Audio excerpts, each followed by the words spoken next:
Tuan-tuan dan puan-puan hadirin yang dirahmati Allah sekalian, seminar IHS kali ke-11 ini akan dimulakan dengan ucap tama yang akan disampaikan oleh yang berbahagia Dr. Khudori bin Haji Ahmad, Ahli Jawatankuasa Pembangunan Islam dan Tahfiz Majlis Agama Islam Selangor JKPIK. Dengan segala hormatnya dipersilakan. Untuk makluman tuan-tuan dan puan-puan, Dr. Khudori bin Haji Ahmad akan membawa tajuk Sekolah sebagai Madrasah Tarbiyah Kepimpinan Holistik Menjana Legasi Quranik. Dengan segala hormatnya dipersilakan. Assalamualaikum warahmatullahi wabarakatuh. Yang saya hormati lagi kasihi Ustaz Anas Ayub, Ustaz Muhammad Asmadi, adinda saya Dr. Hasni Muhammad, tuan-tuan dan puan-puan yang dikasihi. Saya hari ini kok tiba-tiba berdebar pula tu. Tuan-tuan dan puan-puan, saya diberi amanah oleh saudara saya di JAIS ni untuk bercakap satu tajuk yang pada hemat saya terlalu kompleks lah untuk saya paparkan.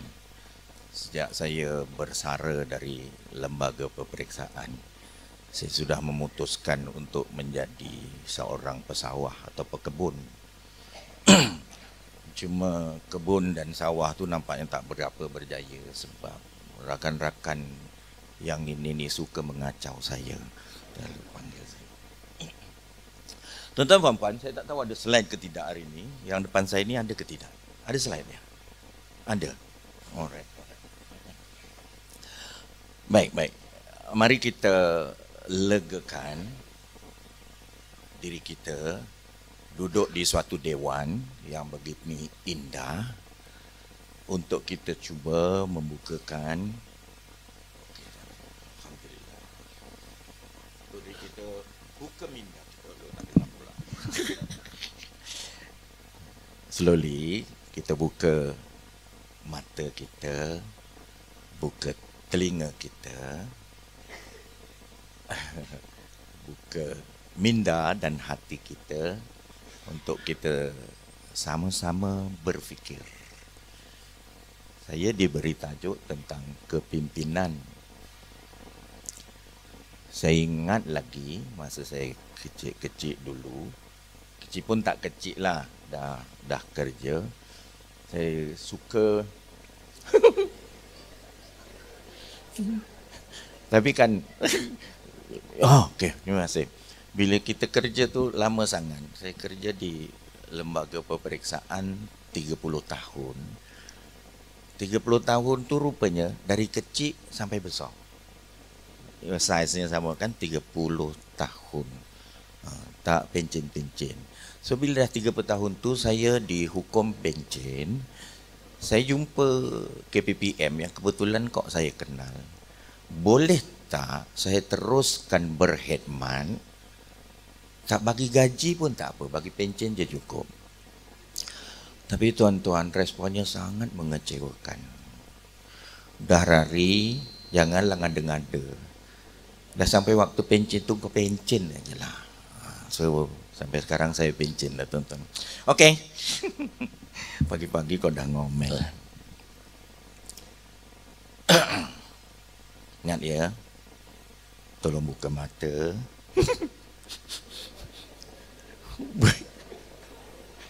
Buka telinga. Saya kadang duduk depan tu saya tutup mata. Lo kau tutup mata. Saya kalau tak tutup mata tak faham lah. Kan kadang-kadang mata ni mengganggu telinga. Kan? Bila saya bercakap yang nak masuk ke telinga ke, yang mata tu kadang mengganggu. Tu sebab kita kena tutup mata untuk faham apa yang sampai kat telinga. Yang anda ketawa ni setuju ke? Okey, rakan-rakan yang dikasihi. Apabila saya mengomel pada bapa saya, arwah bapa saya mengatakan, Pak, okeylah, bapa saya seorang imam yang, ada yang ya, aktif politik. Yang dulu imam aktif politik, sekarang imam tak boleh berpolitik, betul ya? Saya tanya Jais nih. Bapak saya imam yang aktif politik. Tiap-tiap persidangan saya yang mengantarkan. Oke, tiap-tiap persidangan dapat bag. Saya menyatakan pada Bapak, hebat betul korang. Aku cakap bag pun dah ketawa dah. Okey. Gini. Okey, term saya cuba dengar. Bapak, sekarang ni pemimpin-pemimpin ni teruk lah Pak. Ingat ya? Ingat. Sebab seorang budak yang baru lulus universiti, kerja, konon hebat betul, komen. Pada bapak dia yang memperjuangkan politik, masa hari kemerdekaan pun saya kejar dia terus pergi ke Studio Merdeka tanpa saya untuk memastikan kemerdekaan tu dia ada berama kat situ. Saya nyatakan, Pak, sekarang ni pemimpin kita, kenapa pemimpin kita macam itu Pak ya? Agaknya apa jawapan bapak saya? Bapak saya kata, Riri, yang kau cakap tu tentang diri kau. Sebab rupanya semua orang ni adalah pemimpin. Betul tak? Dan kamu akan ditanya perkara yang kamu pimpin. Saudara-saudara yang dikasihi, bertolak dari situ, saya diberi tajuk tentang sekolah sebagai madrasah tarbiyah. Saya ingat berhenti di situ. Ditambah lagi kat bawah, kepimpinan holistik menjana legasi Quranik. Saya tahu ni kerja siapa ni? Saya tahu ni. Saya tahu. Siapa yang bagi saya tajuk ni, saya tahu tuan-tuan. Ya Allah tuan-tuan, puan-puan. Banyak malam saya tak tidur. Buat dia kerana tajuk ni. Yang saya bentang kat Makassar pun tak sesusah ni.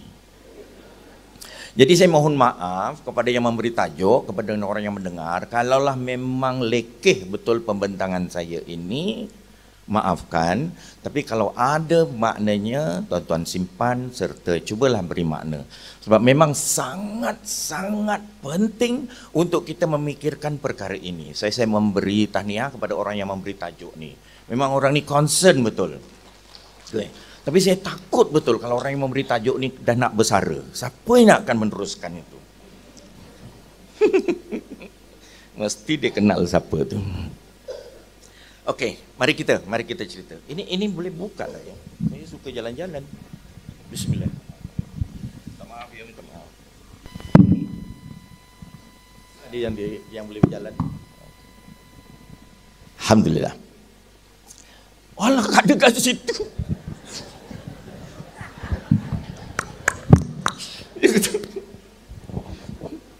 Bismillahirrahmanirrahim. Okey tuan-tuan. Dua soalan untuk kita semua. Soalan ini bukan untuk saya saja, bukan untuk ketua-ketua sahaja, tapi untuk kita semua, oleh kerana kita semua adalah pemimpin. Loh, kau balik? Hilang.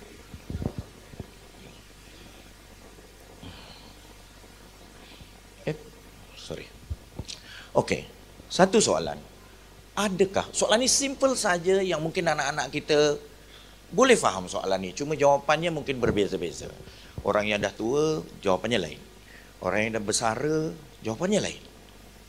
Orang yang tengah aktif sekarang, parti A, jawapannya mungkin lain. Kalau parti lain, mungkin jawapannya lain. Tapi tak apa. Reserve your answer. The question is, adakah program pendidikan kita okey? Okay. Okey tu saya nak guna okey juga. Tolong jangan, adakah pendidikan kita baik? Tak. Adakah program pendidikan kita okey? Anda boleh jawab sekarang, tapi kalau nak tangguh jawapan setelah saya punya pembentangan pun tak apa. Okey, siapa yang tak sabar-sabar, tak okey, kata tak apa. Tapi soalan yang nombor 2 yang betul-betul menggetarkan kita ialah, apa yang kita lakukan pada program pendidikan kita? Okey? Menyediakan anak-anak kita untuk, loh kau tak sedap kok berdengung-dengung. Okey, kita dekat sangat ni. Apa yang kita lakukan kepada, tak maaf ya.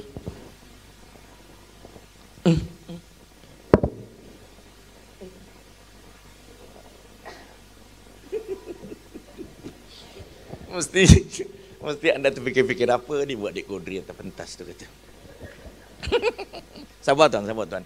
Apa yang kita lakukan pada program pendidikan dalam menyediakan anak-anak kita untuk masa hadapan yang lebih baik. What are we doing now? Apa yang kita buat sekarang? Tuan-tuan dan puan, even as a pengarah ataupun as a pelaksana atau sebagai guru atau sebagai orang yang taat menghantar anak ke pagar sekolah dan mengambilnya waktu petang. What are we doing? Apa yang kita buat? Ataupun biar dibuatlah, kita tak payah buat. Okey, sekarang apa yang kita buat untuk masa hadapan yang lebih baik? Saya diingatkan oleh rakan saya, Datuk Adi, pada zaman yang rakannya ada dalam bilik ini sekarang ni. Masa hadapan tu, Kodri, sebagai seorang Islam, bukan masa hadapan semasa hidup saja. Tapi masa hadapan ukhrawi pun adalah sebagian masa hadapan. So what are we doing? Apa yang kita buat sekarang? Adakah kita kata okey dan tak payah buat apa-apa? Alright. Okey, habis dah. Itu saja. Nak nampak. Selesai ri? Itu selesai kalau semua faham. Okey, kita teruskan.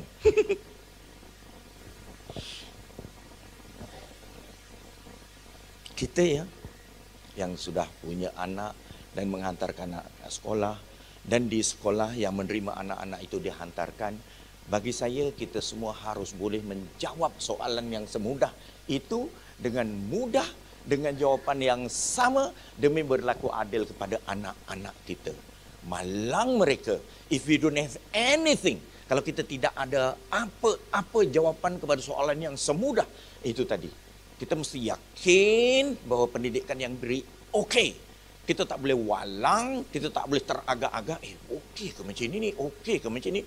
We have to tell ourselves, kita kena cerita dengan diri kita, yes, okey. Pengarahnya mesti kata okey, timbalan pengarahnya mesti kata okey, ketua sektornya kata okey, semua mesti kata okey dan yakin okey, dan mak bapak yang ada mesti kata okey. Bagi saya, kalau tidak, kita tak berlaku adil pada anak-anak kita yang memang dengan taat datang pagi balik petang. Okay? Ada malam datang lagi untuk dididik. Dan pendidikan itu sangat penting. Nah, okay. That's so simple. So di abad 21 ni, tuan-tuan dan puan-puan. Okay. Pindahnya, sini pindah, situ rupanya belum pindah, tuan-tuan. Ini betul-betul mendebarkan saya. Saya tahu tuan-tuan tidak berdebar. Okey. Alright. So, abad 21 yang kita gelar sebagai VUCA. Tuan-tuan memang tahu ya VUCA? Saya tak payah terang VUCA ni kan. Cing orang tengok je aku benda VUCA ni. Siapa yang faham VUCA tolong angguk, yang tak faham tolong geling. Saya nak tengok je. Yang depan angguk, yang belakang geling tau. Sebab yang depan tak tengok yang belakang kan. Yang belakang banyak giling. VUCA tu apa tau? Coca-Cola pernah dengar kok VUCA kata. Sangat penting dan sangat genting. Important and critical. Untuk kita sama-sama mengambil bahagian dalam hal ini. Mengambil tindakan untuk berlaku adil pada anak-anak kita. Nah, okey, pelan-pelan. Tapi menariklah ni. Situ tukar ni tak tukar ni sangat menarik. VUCA ni, rakan-rakan yang dikasihi, VUCA ni, dia tak sama dengan Coca-Cola. Dia kira VUCA ni is volatility, uncertainty, complexity, ambiguity. Katanya zaman ini kita berada dalam zaman kebingungan. Dia tak sama tau. Zaman kita kecil-kecil dulu langsung tak bingung. Saya tuan-tuan bila saya sedih kalau bila mak dan bapak saya suruh saya sekolah, saya adalah wakil orang yang tidak suka pergi sekolah. Honestly, dalam hati saya pasal apa lah nak pergi sekolah ni kan. Honestly, mancing lebih baik. Tapi ibu dan bapak saya sangat baik orangnya. So pagi tu saya terus ambil cacing mancing itu. Saya sekolah petang kan. Tapi mak saya yang merdu tu, dipanggil saya Ri, kan? Dori, Dori, Ri, sekolah. Iya mak, saya pun bangun sekolah, alhamdulillah. Ri, sekolah. Moh mak, arep mancing, ya kono, gitu. Saya terjemahkan. Ri, sekolah. Tak mau mak, nak mancing. Ayah teruskanlah gitu. Ya Allah baiknya tuan-tuan. Tak ada nak dirotan-rotan, semua tak ada. Sebab dia tahu hasilnya tuh. Bila dapat ikan kutuk atau ikan lele, satu keluarga boleh makan ikan yang saya dapat tuh. So lebih baik mancing daripada pergi sekolah. So tuan-tuan, janganlah seksa anak kita kalau tak nak pergi sekolah. Jangan seksa. Betul, betul, betul. Saya buktikan tuan-tuan, budak yang tak nak pergi sekolah mancing tu hari ini bercakap di depan tuan-tuan. Tuak. Tapi kan saya kata tadi, bapak saya seorang imam, walaupun saya tak pergi sekolah, dia tetap berdoa supaya anaknya jadi orang. Sebab sekolah tu kan cuma jalan. Sekolah tu bukan matlamat kan? Betul kan? Betul kan? Sekolah tu cuma jalan. Dia kata jalan tu sama ada jalan kaki atau naik kapal terbang, tetap boleh sampai. Bisa ya, saya perli tu. So okay, rakan-rakan yang kalau bercakap di peringkat antarabangsa memikirkan tentang pendidikan, mereka bercakap tentang buka nih. Sekarang ni macam zaman kebingungan. Ada orang cakap, sekarang ni zaman edan. Kata, it's not very sure. Tetapi ada juga orang-orang hebat yang memikirkan bahawa kita tak perlu zaman kebingungan. VUCA ini kita boleh ubah tau. VUCA ni boleh ubah terms dia. Nah, tengok orang-orang bijaksana mengubahkan VUCA dari merah ke hijau. Ini tak ada hubungan dengan politik ya, jangan kaitkan. Loh, kok iya. Okey. Apa ditukar? Oh, nak ni juga. Alhamdulillah. Saya punya penyakit kadang-kadang bila dibagi mikrofon tu saya cakap di sini tau. Ingatkan okey je, rupanya kurang dekat. Tuan-tuan dan puan-puan begitu kan? Okey, kalau dengan tuan-tuan dan puan-puan saya rasa okey je.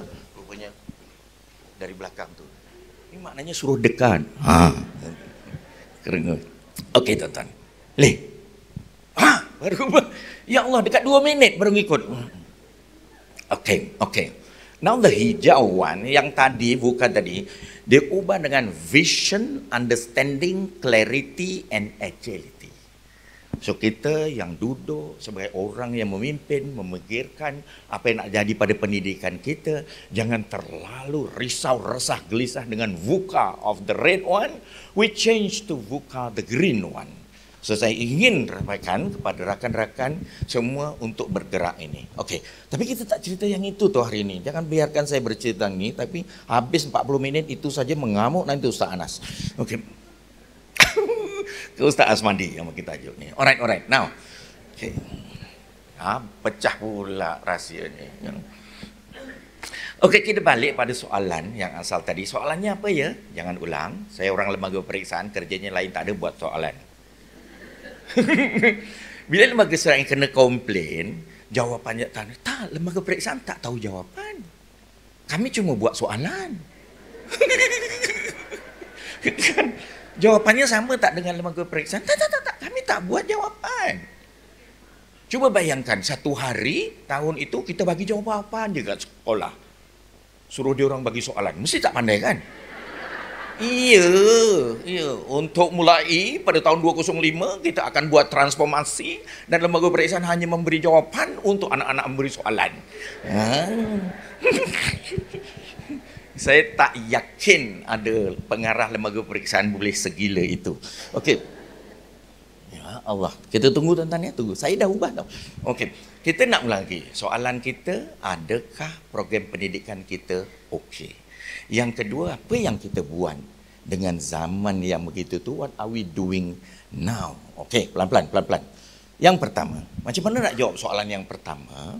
Untuk menjawab soalan pertama mudah sikit, tapi saya akan tumpu hari ini beberapa minit untuk jawab soalan kedua, untuk share dengan rakan-rakan. Okey, ngam. Untuk jawapan soalan yang pertama, tuan-tuan bebas menjawab apa sahaja. Untuk rakan-rakan saya, bebas. You boleh apa saja. Tetapi ada juga perkara-perkara yang harus dipertimbangkan untuk memberi jawapan yang kiranya okey dan kita boleh bincang bersama untuk berlaku adil pada anak-anak kita. Kita tunggu sekejap ya. Sabar. Okey. Okey. Tak apa. Enggak apa-apa. Dulu semalam saya cakap enggak apa-apa. Senyum aja. Okey, untuk memberi jawapan, tuan-tuan, you fikirkan rangka, usaha dan tanda. Apabila kita mendidik, terlibat, tak kira sebagai KPPM atau sebagai guru biasa ataupun ibu bapa, ada 3 perkara yang harus all the time we think. Satu is the rangka. Kalau mendidik, rangkanya apa ya?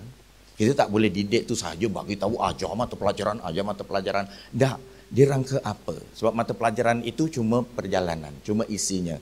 You kena ada rangkanya. Kita kena ada rangka yang jelas. Ada orang mengatakan rangka tu kurikulum. It's okay, kurikulum is bahagian pada. Tapi rangkanya apa? Tapi rangka itu harus diikuti oleh usaha. So rangka, usaha dan tanda itu perlu kita boleh jawab. You boleh jawab apa saja, tuan-tuan boleh jawab apa saja, tapi saya berikan idea, saya tidak beri solusi, saya beri idea to address question macam itu. Satu rangkanya, satu usahanya, satu tandanya. Adakah rangka kita okey?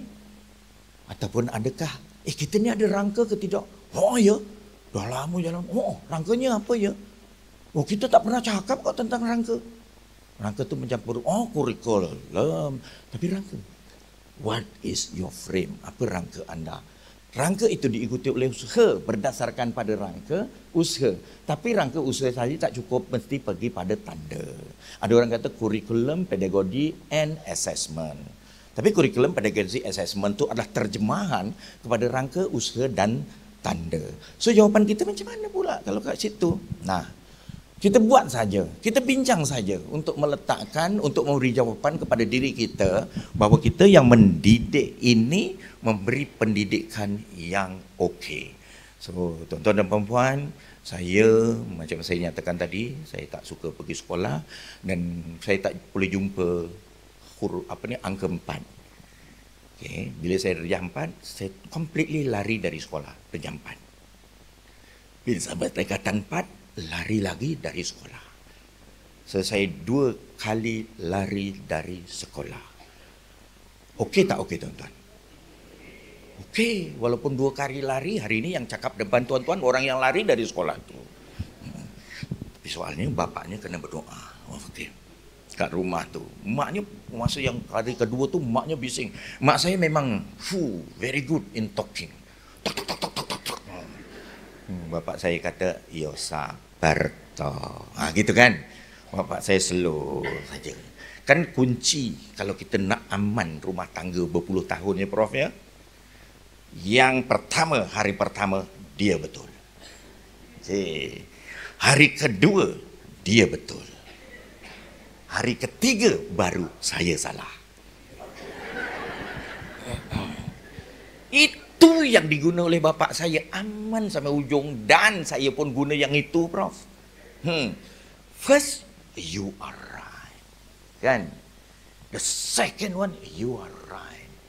The third one baru, this I'm wrong. Maknanya sampai 50 pun you are right juga lah. Tapi menarik yang ni. Yang ni menarik bila picit sini dituah. Okey, pelan-pelan. Dia dah sampai. Sudah sampai. Okey, rakan-rakan yang dikasihi, apabila rangka, usaha dan tanda untuk kita sama-sama buat di rumah, mereka okey ke? Okey, tengok yang si Kodri buat apa.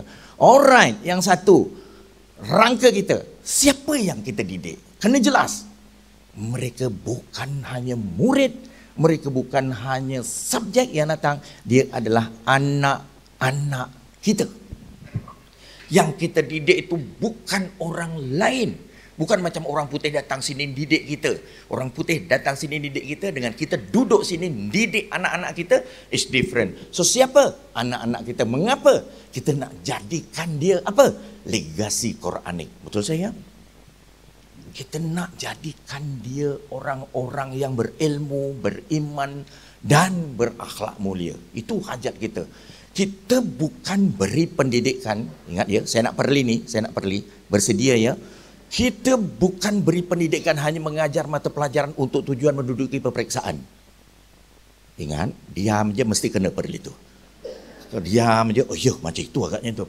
Kita bukan hantar anak ke sekolah untuk mempelajari 11 mata pelajaran dan menduduki peperiksaan dan semua mumtaz. Barulah yes berjaya kita.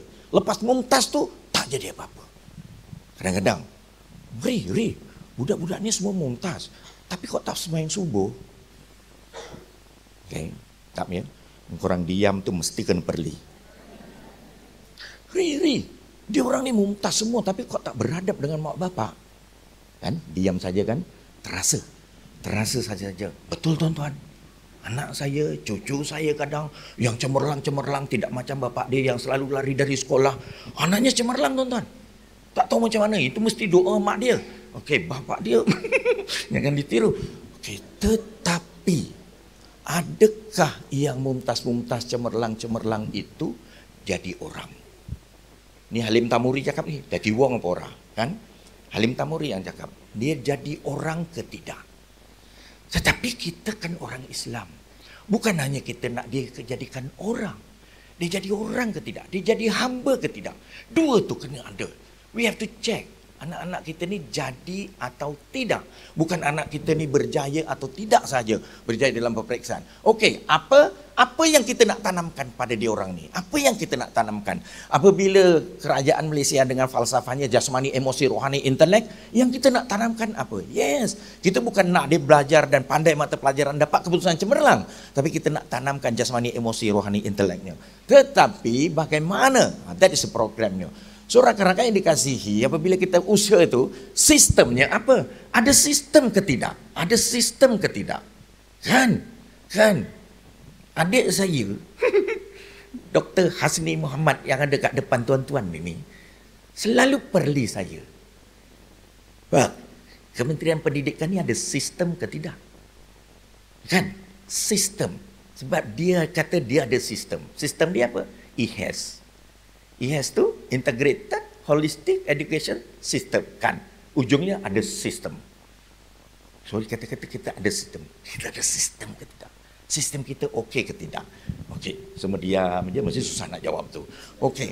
Yang kedua, walaupun kita ada sistem, tapi ada satu perkataan yang kita kena jaga is kompetensi. Orang-orang yang duduk dalam sistem tu boleh buat ke tidak? Kita bangga dengan sistem, tetapi tak boleh buat. Ya Allah, sistemnya kompleks sangat lah, susah sangat nak ikut lah. Gitu ya. Ada orang cakap macam tu. Pak Hasni punya sistem ni macam mana nak ikut, kompleks sangat. Okey. Balik ni mesti tubah sistem tu.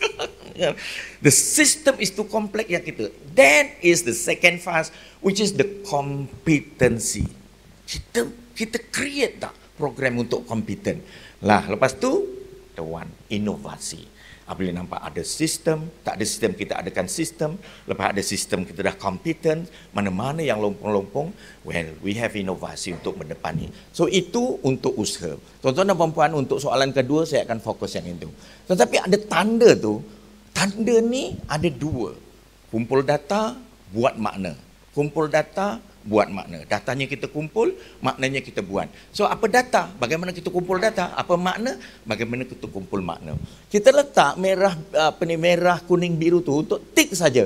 Dengan hati yang suka, kalau kita okey kita hijaukan, kalau tak okey kita merahkan, tapi kalau kita tak tahu apa benda, entah apa benda ni, kita kuningkan saja. Dan benda itu boleh kita baca untuk memberikan kita penilaian sendiri. Okey. 6. Okey, saya tak akan pergi satu persatu yang ini tuan-tuan. Saya akan terus pergi kepada soalan yang kedua. Tunggu ya, dia melompat jauh ni, Okey, yang tu, alright. Ini kalau kita ada 3 jam kita boleh ambil satu-satu. Okay. Tapi kita hari ini 40 minit ya. Pengurusi tolong stop saya. Kalau saya terlajak sangat. Now, alright. For the second question. Ini saya nak tarik perhatian rakan-rakan, tuan-tuan dan puan-puan, para pemimpin pendidikan. Anda juga pemimpin, seorang bapa juga pemimpin, seorang ibu pemimpin. Kita akan memimpin, mendidik anak-anak kita. Nah, next. Teruskan tuan-tuan, teruskan. Oh, next sana agaknya boleh. Next. Iya. Kita berhenti sini dulu. Alhamdulillah. Untuk menjawab soalan yang kedua, yang berlegar di antara kita, naratif berikut kita kena address. Pertama, kita inovasikan sekolah menjadi madrasah tarbiyah. Wajahnya sekolah, pagarnya sekolah, namanya sekolah. Tetapi dalamnya is madrasah tarbiyah. Not just a school. Bukan hanya sekolah yang apabila Portugis datang sini, dia yang membuat perkataan sekolah itu, sekolah untuk mengaji mata pelajaran. Lepas tu mata pelajaran, lepas tu ambil peperiksaan kelas. Tetapi kita jadikan sekolah itu madrasah tarbiyah yang kompeten untuk menjana legasi Quranik. Kita kompetenkan isi madrasah tarbiyah itu untuk apa ya? We want to develop the legacy Quranik. Tetapi rakan-rakan, ini adalah zaman edan katanya. We have to have a system yang menumpu kepada kepemimpinan holistik. This is important. Kepemimpinan atau kepimpinan holistik ini penting. Sebab kepemimpinan holistik adalah bentuk kepemimpinan yang baru, yang dulu, kalau saya belajar dulu, talking about leadership, ada 6 type of leadership. Okay, leadership yang itu mereka kenali sebagai the traditional type of leadership. Now we come up with the so-called holistic leadership. So tuan-tuan dan puan-puan, saya sarankan untuk kita sama-sama bergerak ke arah itu. Tapi apa yang kita perlukan? Inovasikan, kompetenkan, dan kita adakan sistem. Mudah-mudahan. Pergi satu persatu. Inovasikan tuan-tuan. Kita inovasikan sekolah menjadi madrasah tarbiyah. Kenapa belum mulai inovasi? Saya setuju dulu semalam bila duduk dengan rakan-rakan JSIT yang menunggu-nunggu kedua tangan Profesor Dr. Hasni Muhammad tak datang-datang. Dia pujuknya saya, datang dari Malaysia juga kan? Iya. Kalau Prof. Dr. Hasni tak datang, boleh tak gantikan? Insya Allah. Tapi saya berdoa mudah-mudahan bila dijemput Kodri itu, Hasni masuk itu. Okay, sebab Hasni ini dia pandai macam itu tu. Tiba-tiba dia datang. Tapi sampai saya turun pentas, dia tak datang-datang juga. Kau kerjakan abang kau kat situ. Okay, tuan-tuan. When you talk about school, sekolah, kata asasnya mana? Bukan perkataan Melayu rupanya sekolah tu ya. Bukan rupanya. Kita ingat iya. Sebab masa datuk kita dah cakap sekolah. Datuk kita meninggal, bapak kita pun cakap sekolah. Lepas tu bapak kita meninggal, sampai kat kita pun sekolah. Kita cakap dengan anak kita sekolah. Rupanya sekolah tu bukan. Okay. Madrasah tu lebih awal daripada sekolah. Okay, sebelum adanya sekolah, ada madrasah dah. Funduk sudah ada, tapi sekolah tidak ada. So tuan-tuan dan puan-puan, berjaga-jaga ya, bahawa sekolah itu adalah satu bentuk penjajahan. Lain macam. Dari perkataan itu, yang menggantikan madrasah kepada sekolah, sesungguhnya itu adalah satu bentuk penjajahan. Because we change the concept. The concept from madrasah kita change menjadi sekolah. Dan sekolah itu membawa makna, membawa paradigm, membawa maksud dia. Kan? Orang-orang yang datang sini untuk glory, gospel and gold membawa itu, jangan teruskan madrasah dia. Tukar madrasah dia menjadi sekolah. Dia puas hati dengan sekolah. Keputusan sekolahnya apa? Bagi dia mata pelajaran apa? Mata pelajaran duniawi saja. Lepas tu ujungnya tampalkan kejayaan. Anak-anak kita yang dapat 10A, 12A semua tu adalah kejayaan yang menggambarkan kejayaan akademiknya saja dan meninggalkan perkara-perkara yang berkaitan dengan Saya tolong isi tempat kosong tu. Ada yang ganggu, ada yang geling tu. Tuan-tuan dan puan-puan, ya sangat gitu. So awas ya, awas. When you use school, saya tidak mengatakan perkataan sekolah itu harus diharamkan. Tapi kalau boleh, apabila kita orang-orang Islam membawa perkataan sekolah, isinya, it is not just teaching the subject and preparing for the exam. Sebab kalau itulah yang hanya kita dapat. So, jangan terperanjat, kenapa ya budak-budak ni keputusan makin baik, tapi kelakuannya makin teruk. Ada yang cakap gitu. Ada yang cakap macam itu. Keputusannya dari masa ke semasa makin baik. Tetapi kok kelakuannya makin teruk. Wah, itu jawab sendiri. Mungkin disitulah letaknya kejayaan pengubahan dari madrasah, dari funduk kepada sekolah. Kan kita sekolah saja. Sekolah ada cikgunya, ada muridnya. Okeylah. Lepas tu keputusan okeylah. Kalau itu berlaku tuan-tuan, kita sudah sampai waktunya untuk bertaubat. Okey. Kita harus berikan, nampak rakan-rakan di negara-negara lain, rakan-rakan yang menghidangkan pendidikan untuk anak-anak kita sudah betul-betul jelas, dan saya sangat suka dalam hal ini. So, institusi pendidikan Islam memainkan peranan penting dalam membentuk jati diri generasi muslim yang berilmu, berakhlak dan berdaya saing. Not only berilmu, berakhlak full stop, tapi juga mesti berdaya saing. Ia juga menjadi asas kepada pembinaan tamadun yang seimbang secara menyeluruh dari sudut rohani dan intelektual. Rakan-rakan yang dikasihi, ambillah ini. Okay, walaupun namanya sekolah, tapi jadikan dia madrasah tarbiyah yang akan menjadikan anak-anak dia tu kita legasi dan legasi Quranik. Macam dah habis dia. Okey. So apabila kita bercerita tentang legasi, apabila kita tentang Quranik, kan ada dua perkataan konteksnya tu. Secontohnya sudah ada di hadapan kita. Rasulullah SAW adalah menjadi contoh.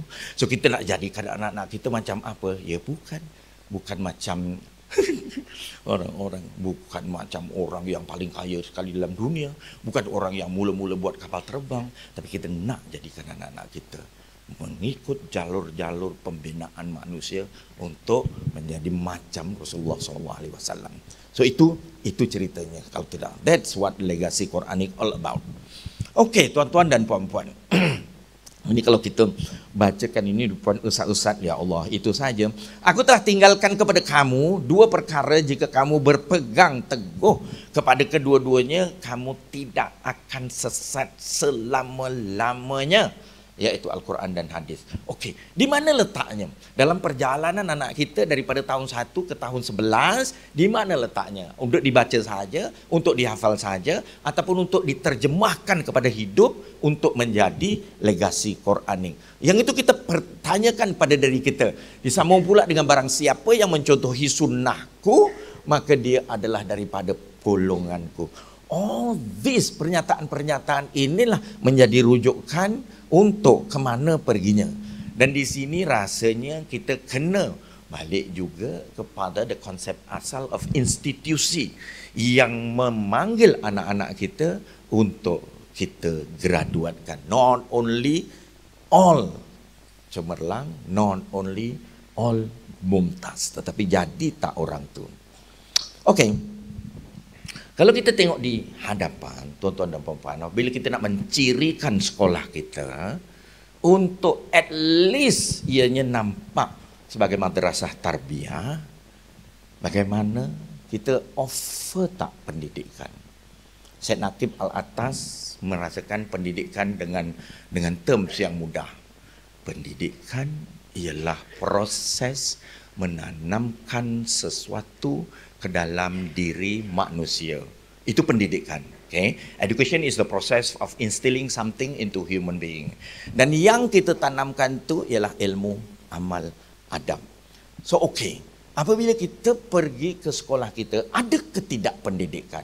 Ada tak proses penanaman ilmu, amal dan adab?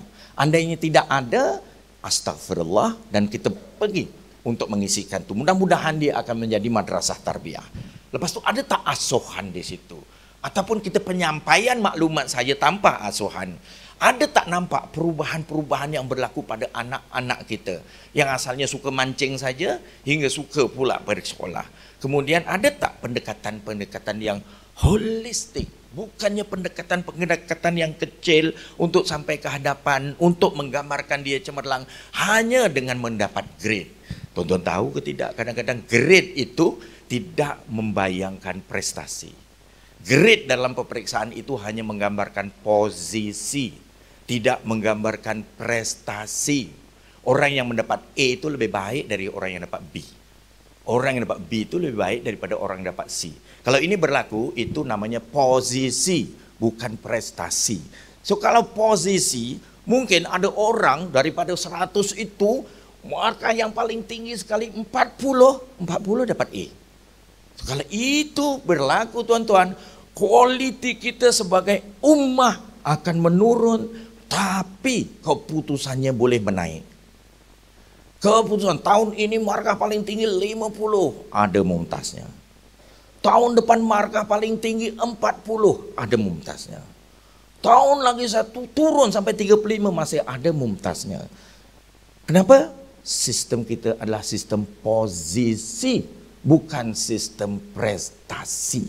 So kalau ini berlaku, wah tuan-tuan, ini bahaya nih. Kita digambarkan sebagai tambah berjaya, sedangkan apa yang berlaku ialah tambah derita, tuan-tuan. Oke, yang kedua. Yang ini saya nyatakan tadi, pendidikan, asuhan, dan program. Tuan pengurusi, saya ada berapa minit lagi nih? Nanti. Oke, yang kedua. Yang pertama tadi, ini yang kedua kompeten. Yang pertama inovasikan. Yang kedua kompetenkan. Tangkap nih tuan-tuan ya. If you want to know tempat kita inovasi. Ada tak inovasi? Apa yang berlaku inovasi? So inovasi yang paling dituntut sekarang ini menginovasikan daripada just a school untuk menjadi madrasah tarbiyah. Kedua, kompeten. Boleh tak mereka menjadi? Okay. Sebab kompeten. Lanjut. Okay, next. Okay, good. Oh, kena cakap next rupanya. Next. Okay. Okay, undur satu. Oh, baru tahu. Okay. Pelan-pelan. Tolong tengok di hadapan. Tuan-tuan dan puan-puan, apabila kita hantar anak kita ke sekolah, kita ada impian, anak kita ada impian. Kadang kita tanya dia, nak jadi apa nak? Engineer, nak jadi orang, jadi doktor, ada yang nak jadi hamba, ada yang nak jadi sekarang ni content creator. Ada ya? Ada yang nak jadi apa yang paling dia? Influencer, betul tak? Ya Allah, cucu saya tu baru darjah 3 nak jadi influencer. Kau tahu punya hebat. Ada yang nak jadi imam tapi tak jadi imam. Bapak saya minta saya jadi imam tau. Bercakap dulu nak jadi imam. Tapi kok saya jadi mekanik. Okay. Dah hujung perjalanan tu bila dia datang ke rumah, saya mengimami saya punya anak-anak. Alhamdulillah, jadi juga aku imam. Imam walaupun imam kat rumah saja. Tapi kalau belakang tu, yang depan tu anak saya yang mungkin tahfiz, saya kat belakang mungkin derita juga bapak saya. Kok orang jadi imam juga gitu. Okey tuan-tuan. So jadi insan robbani, nak jadi mutakin ke, nak jadi apa ya? Anak-anak kita nak jadikan apa ya? Ingat tuan-tuan. Ada pada satu masa kita bebaskan anak kita nak jadi apa kau suka. And we don't have the answer. Kita hanya didik dia, belajar mata pelajaran, kau nak jadi apa itu kau punya suka. Tetapi alangkah baiknya kalau kita boleh sepakat next. Hidup tak? Next. Jadi. So, alangkah. Okey. Nak bagi minum ke nak bagi time berapa lagi? Okay, belum lagi ya. Okey. Kita sama-sama dalam dewan ini, apa salahnya kita nak kita ceritakan supaya anak-anak kita dalam apa bentuk dia menjadi legasi Quranik. Boleh tak tuan-tuan? 1, 2, 3. Boleh tak agak tuan-tuan? Ya Allah, ini masih teragak-agak. Boleh tak tuan-tuan? Yes.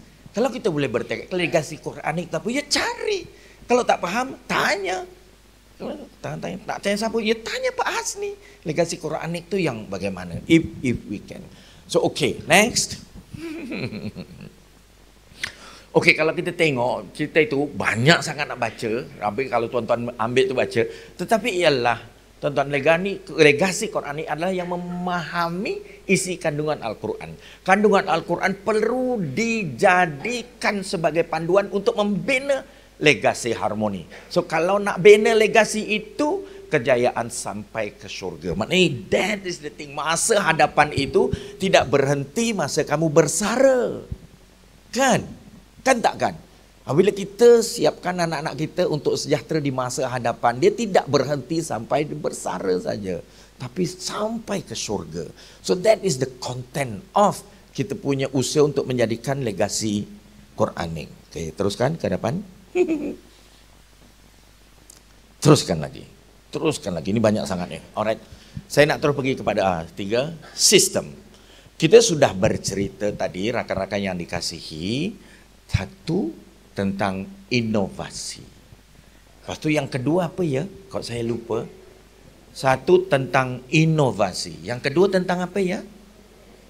Yalah, kau ingat. Lepas tu yang ketiga kita cerita sistemnya. Yang ni.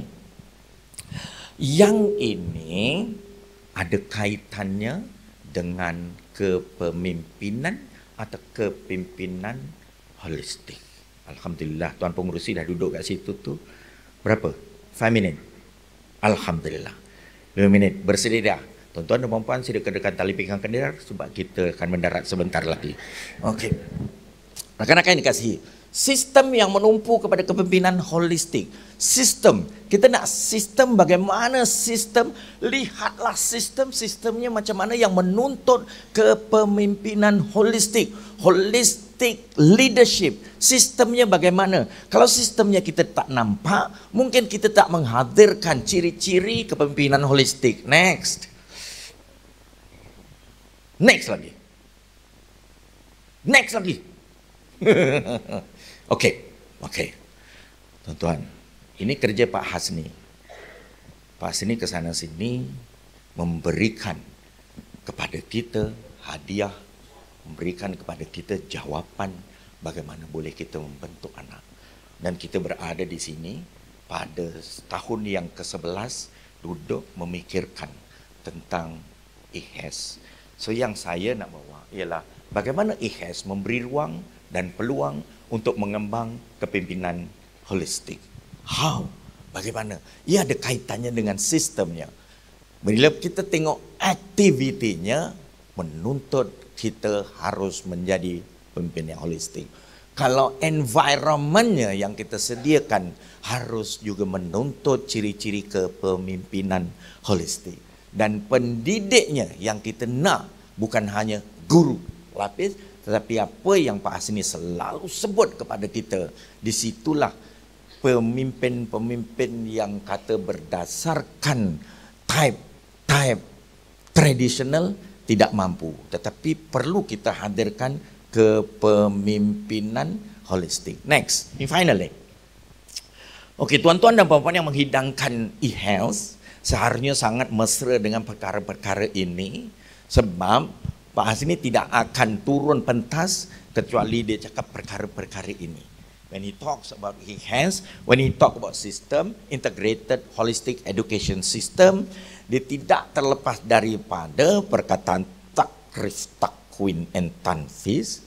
Dan ini kalau dibagi 2-3 jam pun dia boleh kupas yang itu.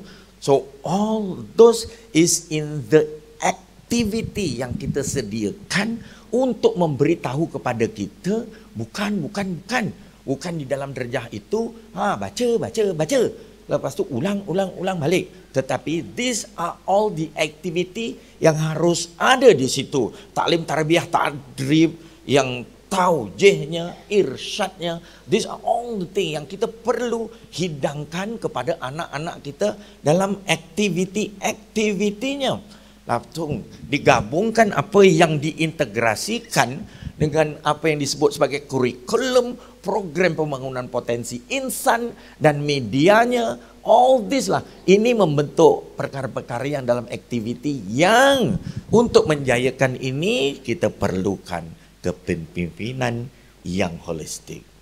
Bukan saja-saja, bukan tradisional saja. Next. Sedia? Next. Itu tiap-tiap satunya rakan-rakan akan dikupas. Yang pertama, yang murabbi ni, bayangkan ya, yang murabbi ni, kita tak nak dia hanya di peringkat muallim sahaja. Kita nak muadibnya mana, sehingga orang tu murabbinya mana. Okay. Rangka ini Pak Hasni diambil oleh GSIT dalam mengelaskan guru-guru dia di seluruh Indonesia yang ada 3,000 sekolah tu. They take your framework untuk buat the classification of their teachers. Adakah gurunya at the level of muallim saja? Adakah gurunya ada ability untuk menjadi muadib? Adakah gurunya itu menjadi mudarris, muajih, mursyid, dan akhirnya semuanya mendapat pengiktirafan untuk menjadi murabbi. Rakan-rakan yang dikasihi, untuk menghadirkan orang yang di hadapan yang mendidik anak kita tu menjadi murabbi, definitely kita perlu ada apa yang kita panggil kepimpinan yang holistik. Okay, next. Seminit ya Tuan? 1 minit, okay. Apa yang saya selalu buat apabila berceloteh depan tuan-tuan dan puan-puan ialah balik asal.